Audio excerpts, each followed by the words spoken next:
22 की उम्र में सीए, 33 की उम्र में सांसद, कभी केजरीवाल के बाद आम आदमी पार्टी के नंबर 2 माने जाने वाले राघव चड्ढा क्या बीजेपी के पाले में जाएंगे? आखिर क्यों राज्यसभा में उपनेता पद से हटाए गए, जानेंगे आज के इस एक्सप्लेनर में। नमस्कार, मैं हूं आपके साथ ममता तिवारी और आप देख रहे हैं न्यूज़ 18 का डिजिटल प्लेटफॉर्म। राघव चड्ढा को राज्यसभा में उपनेता पद से हटाए जाने के बाद आम आदमी पार्टी में पॉलिटिकल ड्रामा जारी है। आप प्रवक्ता सौरभ भारद्वाज ने कहा है कि जो डर गया समझो मर गया। दूसरी तरफ राघव ने कहा, मेरी खामोशी को मेरी हार मत समझना, हर झूठ का पर्दाफाश होगा, क्योंकि मैं घायल हूं इसलिए घातक हूं। पिछले कुछ दिनों से राघव संसद में उठाए गए आम आदमी से जुड़े मुद्दों के लिए बेहद चर्चा में हैं। राघव चड्ढा ने कहा कि वो संसद में हंगामा करने के लिए नहीं, बल्कि जनता से जुड़े मुद्दों को उठाने जाते हैं, क्योंकि ये करदाताओं के पैसों से चलती है और लोगों की चिंताओं को उजागर करना उनकी जिम्मेदारी है। वहीं आप नेता सौरभ भारद्वाज ने दावा किया कि राघव चड्ढा ने अपने सोशल मीडिया से प्रधानमंत्री नरेंद्र मोदी और बीजेपी विरोधी पोस्ट डिलीट कर दिए हैं। 2 अप्रैल को आम आदमी पार्टी ने राघव को राज्यसभा में डिप्टी लीडर के पद से हटा दिया। उनकी जगह आप सांसद अशोक मित्तल को जिम्मेदारी दी है। आपने राज्यसभा सचिवालय को लेटर भी भेजा है। अब राघव को आम आदमी पार्टी के कोटे से सदन में बोलने का समय न दिया जाए। अरविंद केजरीवाल के सबसे भरोसेमंद लोगों में शामिल राघव धीरे धीरे पार्टी लाइन से अलग होने लगे थे। केजरीवाल से भी दूरी के संकेत दिखने लगे थे। पहला संकेत 21 मार्च 2024 को लोकसभा चुनाव के दौरान देखने को मिला।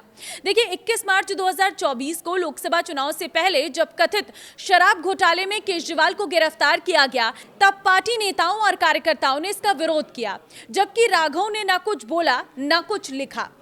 कहा जाने लगा कि राघव की केजरीवाल से नहीं बन रही। तब आप नेता सौरभ भारद्वाज ने कहा था कि पार्टी में ऐसा कोई गतिरोध नहीं है। राघव 8 मार्च से ब्रिटेन में है और आंखों की सर्जरी के बाद आराम कर रहे हैं। ब्रिटेन से लौटने के बाद 18 मई को राघव चड्ढा केजरीवाल से मिलने उनके घर गए। हालांकि इसके बाद भी उन्होंने केजरीवाल की गिरफ्तारी को लेकर हुए धरना प्रदर्शन से दूरी बनाए रखी। फिर राघव संसद में आम लोगों से जुड़े सीधे मुद्दे उठाने लगे और पार्टी लाइन पर बोलने से बचने लगे। फरवरी 2025 में जब दिल्ली चुनाव के नतीजे आए तो आपको करारी हार मिली, सिर्फ 22 सीटें जीती, जबकि बीजेपी ने 48 सीटें जीतकर सरकार बनाई। तब भी राघव चुप्पी साधे रहे। पार्टी के किसी कार्यक्रम में वो नहीं दिखे। 2025 की शुरुआत में ही राघव के सोशल मीडिया से आपका बैनर और चुनाव निशान हटने लगे। मीडिया रिपोर्ट्स के मुताबिक आम आदमी पार्टी के अंदर चर्चा होने लगी कि राघव चड्ढा पार्टी के बजाय पर्सनल ब्रांडिंग पर फोकस कर रहे हैं। न पार्टी दफ्तर आते हैं, न किसी नेता से मिलते हैं। 27 फरवरी 2026 को दिल्ली के राउंड एवेन्यू कोर्ट ने केजरीवाल, मनीष सिसोदिया सहित बाकी आरोपियों को शराब नीति घोटाले में सीबीआई के मामले से बरी कर दिया। आपने इस पर जश्न मनाया, लेकिन राघव नदारद रहे। मीडिया रिपोर्ट्स के मुताबिक ईरान जंग छिड़ने के बाद राघव चड्ढा ने पार्टी लाइन पर संसद में बोलने से इनकार कर दिया था। संजय सिंह ने एलपीजी संकट, कमजोर विदेश नीति जैसे मुद्दे उठाए, जबकि राघव अपनी इमेज को मजबूत करने में लगे रहे। वो अपने बोलने के मुद्दे भी नहीं बता रहे थे। हाल ही में जब पार्टी व्हीप के तहत आप सांसदों ने वॉकआउट किया, तब राघव सदन में मौजूद रहे। मार्च में एक इंटरव्यू में संजय सिंह ने राघव की पार्टी में निष्क्रियता को लेकर सवाल पूछा गया। इस पर उन्होंने कहा कि इसका जवाब वही दे सकते हैं।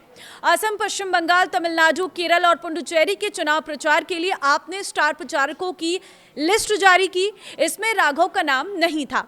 डिप्टी लीडर के पद से हटाए जाने के बाद राघव ने सोशल मीडिया पर एक वीडियो जारी किया है। इसमें राघव ने आपके फैसले पर नाराजगी जताई है।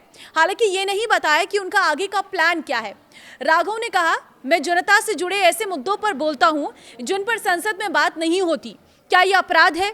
क्या मैंने कुछ गलत किया है? ये मुद्दे उठाने से आम आदमी को फायदा हुआ, लेकिन आपको इससे क्या नुकसान हुआ? तो देखिए, ये तो राघव चड्ढा का बयान है। दूसरी तरफ अगर हम देखें तो आम आदमी पार्टी के सभी नेता लगातार वीडियोस के जरिए, पोस्ट के जरिए राघव चड्ढा पर तमाम आरोप लगा रहे हैं। उन्हें बीजेपी में जाने की बात कह रही हैं। राघव चड्ढा का बीजेपी से कनेक्शन है, बीजेपी से जोड़कर राघव चड्ढा को देख रहे हैं।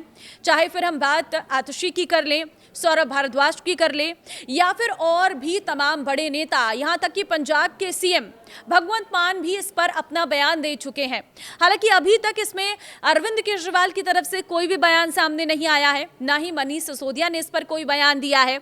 अब देखना ये होगा कि इतने बड़े पार्टी में हो रहे हलचल पर केजरीवाल कब क्या बयान देते हैं।